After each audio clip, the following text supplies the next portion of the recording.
Look, I haven't killed my tomato in a pot and it's actually starting to fruit. So that's pretty cool. I did single stem it because I figured I didn't want it to spread much. Because it's in a pot. It is some sort of cherry tomato. I'm not sure which one because it was just in a pack of heirloom seeds that were mixed. So they could come out any colour, I don't know. And even the creeping thyme made it through and survived quite nicely. I didn't kill it. And it has been a little bit abandoned sometimes because I've been away and unwell and things like that. So yeah, pretty happy with how the tomato in a pot is growing, considering I don't do pots very much. I mean, I do with trees and stuff, but not so much with these sorts of things. So that's been a pretty rewarding experience from Shedwars. And I'm looking forward to trying the tomatoes, see if it's just as good as the ones grown in ground. We've had quite a few already from the ones in the ground. So, but this one was planted later on than those ones. I think it was about a month or two later than the other ones that are in the ground, just as an experiment for Shedwars specifically. So yeah, pretty excited to have a go at this little tomato that's growing here. There's a couple of more flowers there too, so that should be fun. We are in the greenhouse with the chili plants. A few different ones in here, and a eggplant down in there too. Another eggplant down the end there. I keep the chilies in here because it sort of makes them more perennial, because we get too cold here for them to survive through the winter. So they stay in here over the winter. They don't fruit very much then, but at least they stay alive. And we get some nice chilies each season. So we do have a bit of shade cloth over the greenhouse at the moment, because it does get really, really hot here in summer and we don't want to overheat the plants. They do have some burnt leaves just from the heat still getting through, still burning the leaves a little bit, but you know, they're living and they're producing really nice chilies. And the eggplants in here, because they prefer a longer growing season than what we can provide some years here. Some years we get a really good growing season and some years we don't, so we've got them in here. We do have some outside as well, but we've got them in here just to make sure we get some of those eggplants. And then if I go around this way, we did have some seed starting stuff happening there, but I've since changed that system and haven't put. We've got some basil over the back there. Not much basil really.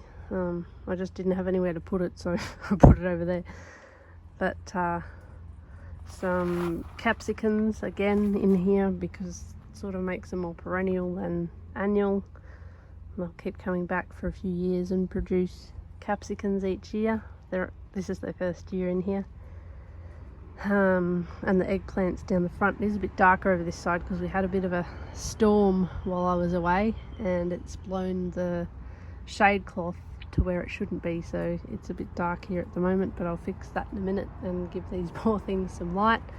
And we've got some tomatoes on the end there, just again because I didn't have anywhere else to put them, and I thought, well, I'll see how they go in the greenhouse. They're cherry tomatoes. One's a bush tomato actually, which is even smaller than a cherry tomato, and the other one I think is a Roman cherry tomato, but I can't remember. I'll be able to tell you when it has got fruit on it, but it's not grown yet. But the bush tomato is producing already, and some more basil over the back there. But yeah, just yeah, alternative to growing outside, I guess, so we can extend the season a little bit and keep the frost off the things like the capsicums and chilies, to keep them alive over winter rather than bringing them inside and potting them up. They will just stay in the ground here in the dirt, and we will renew this dirt each cold season, give it the chance to break down and all that sort of stuff, and then we will plant again for the next season. But the capsicums and chilies should hopefully stay alive through that time. I'm actually used to Brisbane's climate. Originally that's where I had my first bigger scale food forest and food garden, and so chilies and capsicums and tomatoes and all of those sorts of things, most of the nightshades and stuff, grow all year round there. We actually get better production through autumn winter usually than summer, because it's just so hot.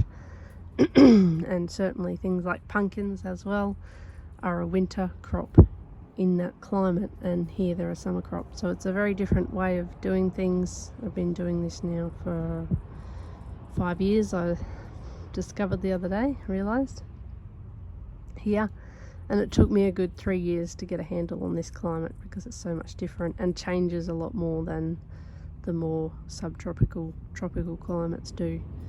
We're temperate here, cold temperate I would say, because it does get to below 8 here, so I'm not sure what that is in Fahrenheit. I'm sorry for the viewers in the countries that use Fahrenheit, but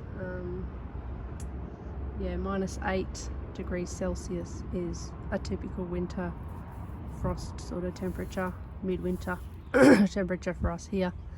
So yeah, and then our summers can get to 40 degrees if we're really unlucky, but average is about 35 degree days,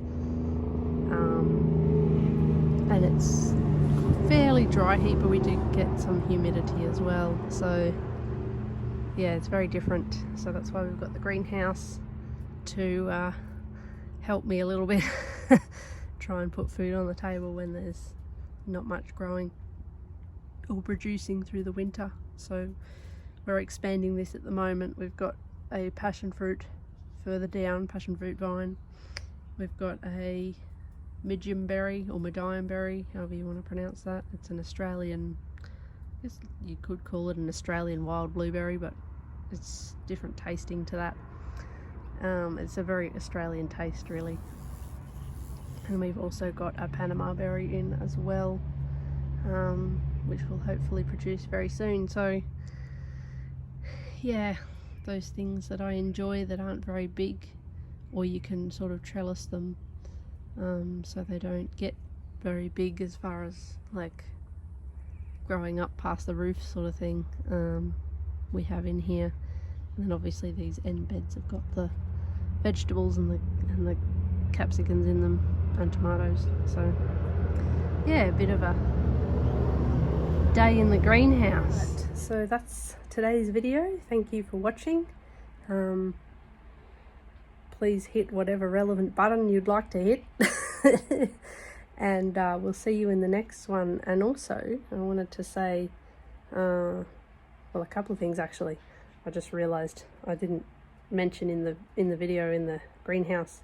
The first one was, the tip for the video was to have your water source. If you're doing manual watering like we are, we don't have any irrigation here, simply because it just got a bit too much to put in a system and to maintain it. Obviously with me having a vision impairment and fingers that up until recently weren't working properly, as far as not much sensation, so not much feeling in my fingers, it was just going to be too hard to maintain a irrigation system. So watering with a watering can or a hose was a lot easier, in a sense that I didn't have to maintain a sprinkler system or a drip hose or anything like that.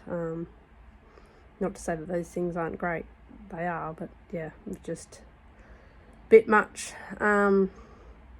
So we actually have pods that we have around the place. We have one right near the greenhouse, we have one in the food forest itself, we have one, no, that's all we have, and then we have, we have one in the raised bed area that I can fill the watering cans up with, or hook a hose up to, and water those areas should they need watering. Well, the greenhouse needs watering all the time, but outside we've had some rain recently, so I haven't had to do that. But yeah, just be aware of where your water is, because it will get tiresome if you're forever running around trying to water everything from one water source. So yeah, all of our water is rainwater we harvest from the roofs of our sheds and buildings. So yep. We have like our main tanks and we fill up the pods from them and move them around. We also have a pod that we fill up as well, which is 1,000 litre.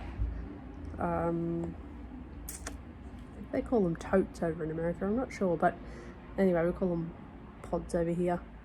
They're just like those little white plastic water containers that hold 1,000 litres, and they've got like a metal cage around them. So we prop them up on some bricks and we use that as our water source for our gardens from the tanks that we have around the property that collect the water from the roof.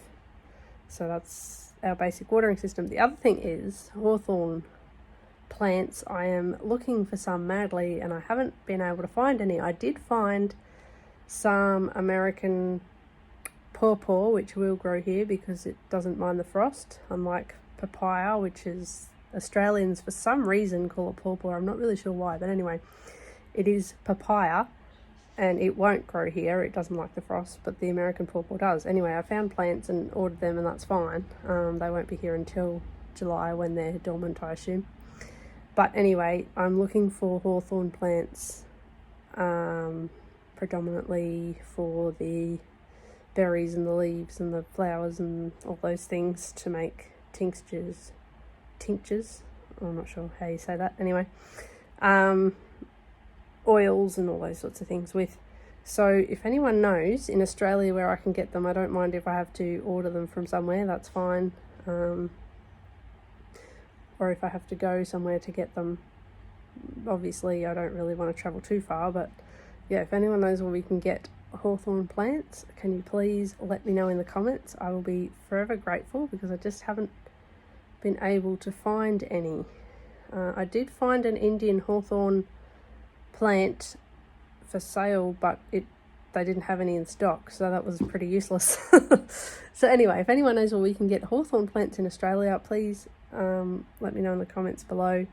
I would like a few that don't cost the earth, preferably, but you know, I guess you get what you pay for. But anyway, I just would like to grow some here and haven't been able to find any. So I do have a lot of rare things or things you don't normally see growing around here, just because I like the diversity and I like to try new things. But I actually am familiar with hawthorn and its benefits on the heart, so I've been trying to grow it, trying to get some for quite some time, mostly for the horses actually, but for humans as well, as a heart tonic, if you like, to keep the old organ going like it should be, because obviously with my disease as well, it does tire the organs to puts pressure on them.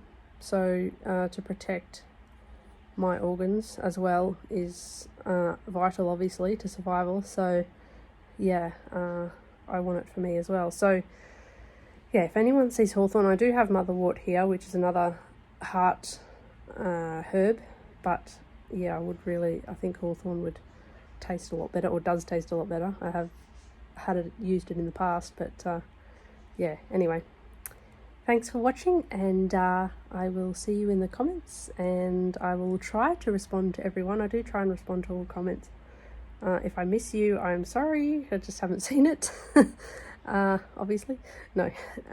But yeah, anyway, have a good rest of January, and I know I've been a bit slack with these videos. I'm supposed to be doing like 2 a month, I think it is, and this is the first one for January, but we will get there. I have been unwell and I have been travelling around a bit and lots of things happening, so that's why I've been a bit MIA, but I'm back again now, and hopefully get this video up shortly and we can get back on track. So thanks guys for your support, and thanks for watching, and hit your like or your dislike if you don't like this at all. That's fine too. At least I know you watched it or attempted to.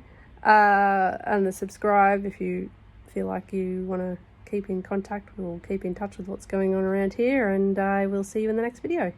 Bye.